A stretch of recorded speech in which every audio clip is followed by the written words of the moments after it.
In this week's Parsha, we learn about the great flood. God tells Noach that the whole world is corrupt and bad, and I'm going to destroy the whole world.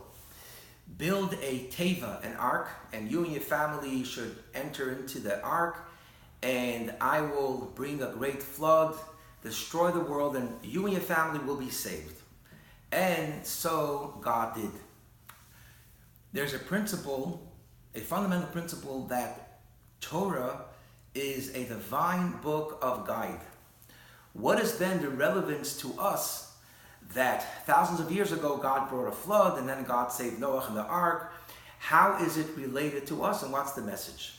The saintly Baal Shem Tov explains that the great waters in the flood represents the great waters and pressures of making a living, which at times we feel that we're drowning and it takes over our life.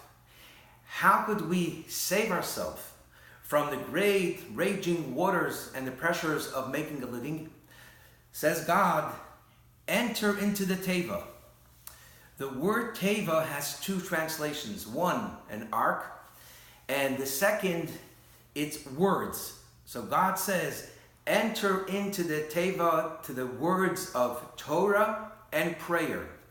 When we enter into the words of Torah and prayer, and we really concentrate on the words being divine words, that will shield us and save us from the pressures and the raging waters of all of our pressures of making a living.